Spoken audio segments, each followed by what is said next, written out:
আজকে সকালের ব্রেকফাস্টে বানাবো হচ্ছে সুজি। কড়া করে সুজিটাকে ভেজে নিয়েছি, আর কড়া করে সুজি ভাজার চক্করে আমার আজকে কড়াইটা গেছে পুড়ে। ওই সবজি বানাচ্ছিলাম আর এদিকে ভাবছিলাম কি সুজিটাকে কড়া করে ভাজবো, ব্যাস তলায় লেগে গেছে, লেগে গিয়ে হয়ে গেছে যা হওয়ার। ওই দেখতেই পাচ্ছেন পুরো সেই পোড়া ভাতের হাঁড়ির পেছনের মতন কড়াইটাকে লাগছে। আর শীতের সবজিগুলো ছিল ঘরে, মানে ফুলকপি, গাজর, ক্যাপসিকাম, বিনস, মটরশুঁটি, এইগুলো দিয়ে না এরকম ল্যাত ল্যাত করবে সুজিটা, খেতে কিন্তু বেশ লাগে। পেঁয়াজ রসুন দিয়ে ঝুরঝুরো করে সুজি খাওয়া, উপমা খাওয়া একরকম, আর এই ল্যাত ল্যাতি সুজিটা, এটা আমার মা করতো ছোটোবেলায়। হ্যাঁ, এত ভালো লাগতো না খেতে। আর নামানোর আগে একটু ধনেপাতা দিয়ে দিলে আহা কি অমৃত। পার্সেল বয় পার্সেল নিয়ে চলে এসছে, আবার একটা পার্সেল।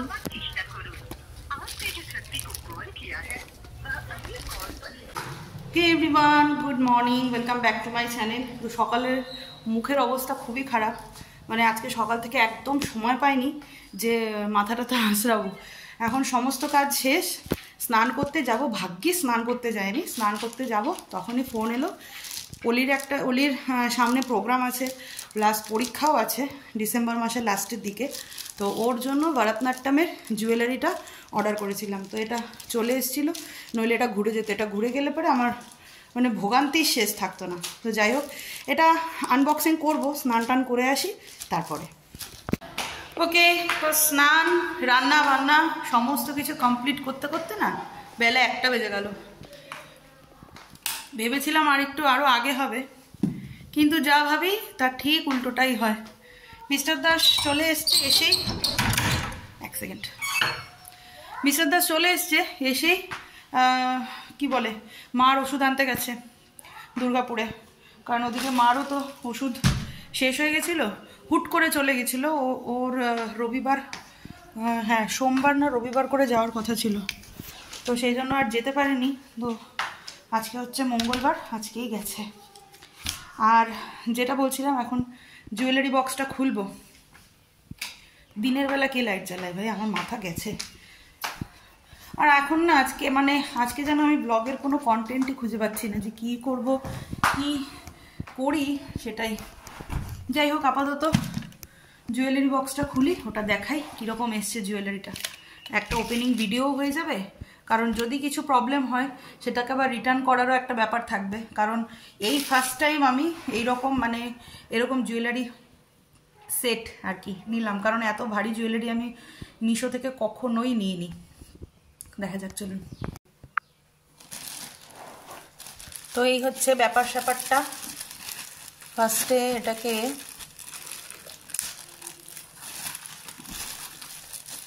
কাঁচিটা নিচে ফেলে এসেছি, ওই জন্য না খুলতে একটুখানি সমস্যা হবে। এইটাকে নিচে ফেলে দিই। হ্যাঁ, ব্লেড লাগবে একটা। ব্লেড তো পাইনি, নেল কাটারটা পেলাম। আবার কে নিচে যাবে, এই ওপর নিচ করতে করতেই কোন দিন আমি ছাতার মাথা রোগা হয়ে যাব। Chingy pingy pingy pom pom pom, chingy pingy pingy pom pom pom. मेरा फोन बज रहा, मेरा phone chingy pingy pingy pom pom pom. তো এই যে পুরো জুয়েলারি সেটটা আমি খুলে দেখে নিয়েছি। প্রবলেমটা হয়েছে কি, চুড়িটা একদম অলির এই বর্তমান হাতের সাইজের, চুড়িটা বড় নয়, মানে চুড়িটা এই বছরই পরতে পারবে, তারপরে আর নেক্সট ইয়ার থেকে পরতে পারবে না। প্যাকেজিং খুবই সুন্দর, এই যে প্রত্যেকটা প্যাকেট রেখে দিয়েছি, প্যাকেজিংটা খুবই ভালো। কিন্তু এই যে ভরতনাট্যমের যে এই যে জুয়েলারিগুলোর যে এই যে এক্সট্রা স্টোনগুলো না, এই স্টোনগুলো যদি আর কয়েকটা দিত খুব ভালো হতো। মানে এতগুলো প্যাকেটের মধ্যে 2টো স্টোন শুধু এক্সট্রা দিয়েছে, মানে এতগুলো জুয়েলারি, মানে এই আর কি। এছাড়া সব কিছুই ঠিক আছে, ভালো। ওকে, তো আমাদের ডিনার কমপ্লিট, এখন ঘড়িতে 11:15 মতন বাজে। তো আজকে সন্ধ্যে থেকে আর কোনো ব্লগ বানাইনি। একটা দারুণ খবর হয়েছে সন্ধ্যেবেলাতে। হ্যাঁ, গোটা সন্ধ্যে আজকে অলিকে পড়িয়েছি, কারণ এই কদিন মেসোমশাইয়ের খারাপ পরিস্থিতি, মানে সারাক্ষণ ফোনেই থাকতে হচ্ছিল, কারণ কখন কি খবর হয়ে যায়, মানে ডাক্তার যা বলেছিল আর কি, তার ভিত্তিতেই আর কি বলছি। তো সেজন্য আর পড়ানো হয়েছিল না। তো আজকে অলিকে গোটা সন্ধে পড়িয়েছি, আর এখন বাড়ির সবাই মোটামুটি ঘুমিয়ে গেছে। মিস্টার দেশ আজকে সকালেই চলে এসছে, এসে ও রাতের ডিউটি জয়েন করলো, আজকে রাতের ডিউটিতে গেল। সন্ধেবেলাতে যেটা বলছিলাম, ভালো খবরটা হচ্ছে সন্ধেবেলাতে মা ফোন করলো, বললো মেসোমশাই এখন অনেকটাই সুস্থ, কালকে ডিসচার্জ করবে, বাড়িতে দেবে। হ্যাঁ, তো যেটা বলছিলাম যে এর আগের ব্লগেই আমি বলেছি মেসোমশাইয়ের কন্ডিশন খুবই খারাপ, ডাক্তার বলেছে মানে জবাব দিয়ে দিয়েছে, এরকম একটা বলেছিলাম। কিন্তু কি বলুন তো, ডাক্তার যেটা বলবে সেটা তো আমরা পেশেন্ট পার্টি, আমরা তো আর সেটা বুঝবো না। ডাক্তার বলেছিল, আর কলকাতার একটা বড় মানে নার্সিং হোম, যেটা আমি নাম নিচ্ছি না, নাম নেওয়াটা হয়তো উচিত হবে না, অনেকে সেখান থেকে ভালো ট্রিটমেন্ট পেয়েছে, কিন্তু আমরা পাইনি। আমি নামটা নিচ্ছি না, আমরা পাইনি। সেখানে একটা ভুল ট্রিটমেন্ট, হয়তো একটা ভুল মেডিসিন দিয়ে দেওয়ার ফলে ওই জিনিসটা ঘটে গেছে যেটা হয়েছিল। আর বেডশুলটা হয়নি, ওইখানকার ডাক্তারই বলেছিল বেডশুল হয়েছে, কিন্তু আদতে বেডশুল হয়নি। ওখান থেকে কল্যাণীতে একটা নার্সিংহোমে ঢোকানো হয়, ওইখানেই ট্রিটমেন্ট হয়। এখন মেসোমশাই মাস্ট বেটার, অনেকটা ভালো। হ্যাঁ, গোবিন্দ, সত্যি কথা বলছি, গোবিন্দ একদম চাক্ষুষ, গোবিন্দ দাঁড়িয়ে থেকে মেসোমশাইকে সুস্থ করেছে। মিস্টার দাস বলল যে আজকে অনেকটাই ভালো। আর সন্ধ্যের পরে তো দাদা ফোন করেছিল, দাদা বলল যে কালকে ডিসচার্জ করে দেবে। কি বলুন তো, প্রত্যেকটা মানুষের না চিন্তায় ছিলাম যে কি হবে। হ্যাঁ, মানে ডাক্তারদের কথা অনুযায়ী যদি হতো তো, মানে এখন তখন এরকম একটা ব্যাপার। আর বেডশুল বলেছিল, বেডশুল যার হয় সে তো আর মানে বাঁচে না, এরকমই একটা গল্প জানি আমরা মোটামুটি। হ্যাঁ, তো সেই জন্য একটা বিশাল চিন্তায় ছিলাম। তো যাই হোক, ভালো খবর, মানে এতগুলো মানে খারাপের মধ্যে এই একটা ভালো খবর যে মেসোমশাই আগের থেকে অনেকটা সুস্থ। আজকে স্যালাইন খুলে দিয়েছে, নিজে হাতে খাচ্ছে, কথা বলছে, ফোনে কথা বলছে। হ্যাঁ, মানে কিছুটা যায়, কিছু জিনিসগুলো যেগুলো এখন মানে ওগুলোকে একটুখানি দেখে দেখে রাখতে হবে, সেটা ডাক্তার বলে দিয়েছে, বোনকে বলে দিয়েছে। এখন আয়া রাখা হবে বাড়িতে, সেটা ওরা দিক থেকে করবে। কিছু নিয়মাবলী বলে দিয়েছে যেগুলো মেনে মেনে চলতে হবে, এই আর কি। খাওয়া দাওয়া করতে হবে ঠিক করে।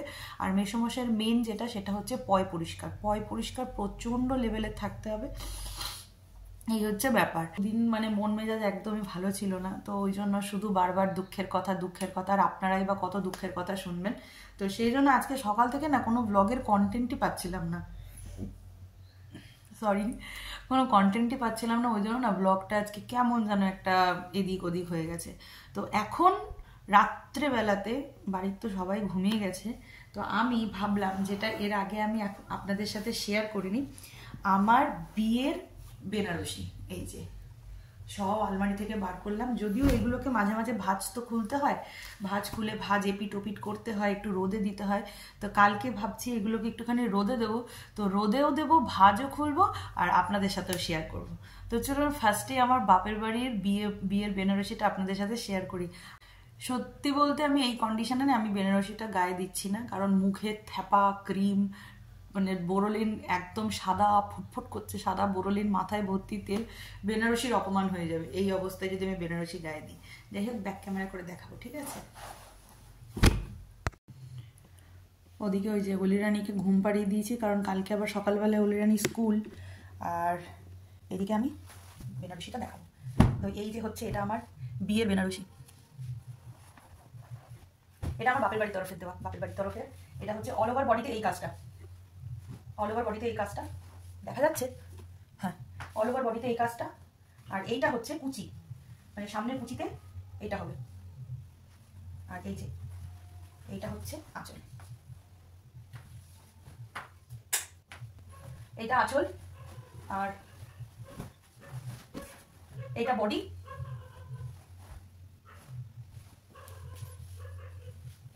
আর এইটা হচ্ছে কুচিটা, এটা হচ্ছে কুচিটা। এই হচ্ছে আমার বিয়ের বাপের বাড়ির তরফের বেনারসি। এরপরে আমি শ্বশুর বাড়ির থেকে যেটা দিয়েছিল, মানে মিস্টার দাসের বাড়ির থেকে, সেটা দেখাবো। এটা না উল্টো করে ভাঁজ করা, এটাকে সোজা করতে হবে। এইটা হচ্ছে আঁচল, এইটা আঁচল, আর এইটা হচ্ছে কুচি, এটা কুচি, এটা সামনে কুচিগুলো। আর অল ওভার বডিতে হচ্ছে এই যে এই কাজটা, অল ওভার বডিতে। জানি না ঠিকঠাক মতন দেখানো যাচ্ছে কিনা, মানে দেখা যাচ্ছে কিনা, কালারগুলো বোঝা যাচ্ছে কিনা। এটা কিন্তু প্যারট গ্রিন কালারটা, না প্যারট গ্রিনও বলবো না, কচি কলা পাতা কালার যেটা হয় সেটা। তো এটা তো হলো মেন যে দুটো বেনারসি, বাপের বাড়ি শ্বশুর বাড়ির বিয়ে আর বউ হাতের। এরপরে আমি দেখাচ্ছি হচ্ছে সিঁদুরদানের শাড়ি। সিঁদুরদানের শাড়ি হচ্ছে এটা, এটাও প্রচন্ড ভারী। এই শাড়িগুলো না এখন আর পরা হয় না, জানি না আর এই জীবনে আর পরা হবে কিনা। হ্যাঁ, তখন বিয়ে মরশুমে ঠিক আছে, কিন্তু বিয়ের পরে না এগুলো আর চলে না। এটা না পুরো মানে ইস্ত্রি করে মার দিয়ে কাচিয়ে কাঁচানো শাড়ি। আমি এটা খুলছি না। এই হচ্ছে গোটা বডি, ঠিক আছে। আর এটা হচ্ছে কুচিটা, আর আঁচলটা হচ্ছে এই যে আঁচলটা, এটা আঁচল। আঁচলে সেরকম কোনো কাজ নেই, এটা আঁচল, এটা হচ্ছে কুচিটা, আর এটা হচ্ছে বডিটা। কাপড়ের কালারটা খুবই সুন্দর, প্রচন্ড মানে নতুন বিয়ে হওয়ার পরে এই শাড়িগুলো পরলে কিন্তু বেশ ভালো লাগে। তখন পরতামও, কিন্তু এখন এগুলো সবই হয়ে গেছে সেই ভবিষ্যৎ, মানে জানি না কবে হবে। এরপরে যেটা দেখাবো সেটা হচ্ছে আমার বোনের বিয়ের সময় আমি এই শাড়িটা নিয়েছিলাম। কি বলে মানে কি যেন শাড়িগুলোর নাম ছিল, নাম ভুলেও গেছিলাম।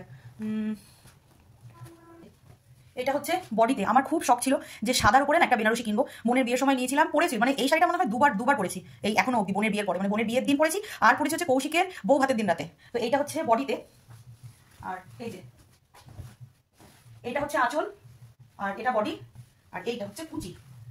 এই যে এত সুন্দর, একদম সেই মানে সোনার কাজ করা, চকচক করছে, মানে যেটা এখন আর মানে আমাকে পড়লে একদমই মানাবে না। বয়সের সাথে সাথে সবকিছু চেঞ্জ হয়, মানুষের টেস্টও চেঞ্জ হয়। আমার সেম একই হয়েছে। এখন এই সমস্ত শাড়ি না ভালোই লাগে না, একদম ভালো লাগে না এই সমস্ত শাড়ি। এখন কি যে পরবো এই শাড়িগুলো সব হোলির জন্য রেখে দেবো, হোলির জন্য যখন বড় হবে তখন পরবে। আচ্ছা, এরপরে যে শাড়িটা দেখাবো এটা বাবা দিয়েছিল বোনের বিয়ের সময়, ওই যে বড় মেয়ে ছোট মেয়েকে দিতে হয় না, হ্যাঁ ওই রকম একটা। তো এই শাড়িটা আমাকে দিয়েছিল। এই শাড়িটা খুবই সুন্দর, আমি নিজে পছন্দ করে কিনেছিলাম। এই শাড়িটা একবারই পরেছি, একবারই, এখন অব্দি সেরকম কোনো বিয়ে বাড়ি পাইনি এই শাড়িটা পরার মতন। এই যে এটা হচ্ছে আঁচলটা হচ্ছে ডিপ পিঙ্ক কালার, আর ভেতরের এই যে এটা হচ্ছে ভেতরের কাজটা। এটা ব্যাঙ্গালুরু সিল্ক মনে হয়, মেবি, নামটা না ভুলে গেছি। কি বেঙ্গালুরু কি একটা বলেছিল শাড়িটার নাম, ভুলে গেছি। এত শাড়ি মানে সব শাড়ির নাম তো মনে রাখা পসিবল না, এই হচ্ছে ব্যাপার। আলমারিতে এখনো অনেক শাড়ি আছে যেগুলো মানে বিয়ের পরপরই পরেছি, 10 বছর হয়ে গেছে, ওগুলোর আর মানে পড়াও হয়নি, নাম হদিশও নেওয়া হয়নি। যাই হোক, এই শাড়িটা আমার খুব পছন্দের, একটা সেই রকম ফাটাফাটি একটা বিয়ে বাড়ি পেলে তবে গিয়ে এই শাড়িটা পরা যাবে। ভুল হয়েছিল জানি তো, কৌশিকের বিয়ের রিসেপশনে ওই শাড়িটা না পরে এই শাড়িটা পরলে মনে হয় বেশি ভালো হতো। ওই শাড়িটা পরে আমি যা প্যাক খেয়েছিলাম না, মানে আমাকে তো সবাই বলছে বিয়েটা অ্যাকচুয়ালি কার, তোমার নাকি তোমার ভাইয়ের? হ্যাঁ বলুন, এগুলো শুনতেও কিরকম লাগে। যাই হোক, আচ্ছা আরেকটা শাড়ি দেখাই। এই শাড়িটা হচ্ছে বোনের বিয়ের প্রণামী, মানে ওই সৌরভের বাড়ি থেকে দিয়েছিল এই শাড়িটা আমাকে। এই শাড়ির কালারটাও খুব সুন্দর, এত মিষ্টি। এটা এখনো পার্টিকো লাগানো হয়নি। দেখুন, বোনের বিয়ের 2 বছর হয়ে গেল, 2 বছর না 3 বছর হয়ে গেল, এখনো পার্টিকো লাগায়নি। কালারটা এত সুন্দর, আর শাড়িটা এত লাইট ওয়েট। হ্যাঁ, কিন্তু কি বলতো, ওই জায়গা বাসা না পেলে পরে আমার যা হয়, মানে এই শাড়িটা মনে হয় একবার দুর্গাপুজোর সময় পরেছি, একবারই ব্যাস। তো এই হচ্ছে এটা বডি, ঠিক আছে, এটা হচ্ছে পুরো বডি, আর এই হচ্ছে আঁচল, এটা হচ্ছে আঁচলটা। এই শাড়িটার মেন হচ্ছে এটার কালারটা এত মিষ্টি, এত সুন্দর কালারটার জন্য আমার খুব পছন্দ। সৌরভের এমনিও সৌরভের না মানে চয়েস, টেস্টিং বোধটা খুব ভালো। এই হচ্ছে গোটা শাড়িটা। ওকে, তো এই ছিল আমার শাড়ি কালেকশন, বেনারসি কালেকশন বিয়ের। আর তাও তো সবটা দেখায়নি, এখনো আলমারিতে গাদা শাড়ি পরে আছে, গাদা। হ্যাঁ, মানে কবে এই শাড়িগুলো আদৌ পরবো কি না সেটাও একটা ব্যাপার। আর ইদানিং কি হয়েছে, আমার সবসময় হালকা শাড়ি পরতে ভালো লাগে। এই সমস্ত ভারী শাড়িগুলো তো এখন আর ভালোই লাগে না, মানে হাত দিয়ে তুলি মনে হয় কি যেন বস্তা তুলছি। হ্যাঁ, মানে তখন বিয়ের পরপর খুব ভালো লাগতো, পরতাম, পরেওছি 2-3 বার পরেওছি, এমন শাড়িও আছে। কিন্তু এখন ইদানিং এই শাড়িগুলো না এখন মনে হয় বোঝা লাগে, বোঝা। কাউকে দিয়ে দিতে পারলে পরে মনে হয় আলমারিটা আমার ফাঁকা হয়, তার বদলে আরও অন্য কিছু রাখা যায় আর কি। কিন্তু ওই নিয়ম তো নিয়ম, মানে গরদান চলে যাবে আমি যদি এই শাড়িগুলো কাউকে দিয়ে দিই, বাড়িতে মা তো মাথায় করে দেবে। যাই হোক, তো কেমন লাগলো আমার বিয়ের বেনারসি কালেকশন আর এমনি শাড়ি কালেকশন। এরপরে একদিনকে আমার জামদানি কালেকশন দেখাবো। জামদানিটা কিন্তু আমার খুব পছন্দের একটা শাড়ি, মানে ঢাকাই জামদানির মানে ঢাকায় তোতলাচ্ছি আমি, ঢাকাই জামদানির প্রতি আমার একটা আলাদাই ভালোবাসা। মানে হ্যান্ডলুম একদিকে, জামদানি একদিকে, সফট জামদানি একদিকে। সফট জামদানিটার দিকে আমার বেশি টান লাগে, কারণ ওর সাথে অক্সিডাইজ করতে পারবো সেই জন্য। আর অক্সিডাইজ জুয়েলারি আমি কতটা পছন্দ করি আপনারা সবাই মোটামুটি জানেন। তো যাই হোক, এই বক করতে করতে 12টা, 12:30 বাজে, 12:25। এরপর শুতে হবে, নাহলে কালকে সকালবেলা আর উঠতে পারবো না। এখনও ভিডিও এডিট করবো, করে তারপরে শোবো। তো যাই হোক, আজকের ব্লগটা এই অবধি রাখছি, দেখা হবে কালকের একটা ব্লগে। তো ততক্ষণের জন্য সবাই সুস্থ থাকবেন, ভালো থাকবেন, সবাইকে ভালো রাখবেন। আর সত্যি বলতে কি বলুন তো, মনের থেকে না পাথরটা নামলো, মানে মেসোমশাইয়ের শরীরটা ভালো আছে এটা শুনে যে কি যে ভালো লাগছে যে কি বলবো। হ্যাঁ, তো যাই হোক, এখন ঘুমোতে যাই, নইলে পাথর কালকে সকালবেলায় আমার মাথায় পড়বে। টাটা।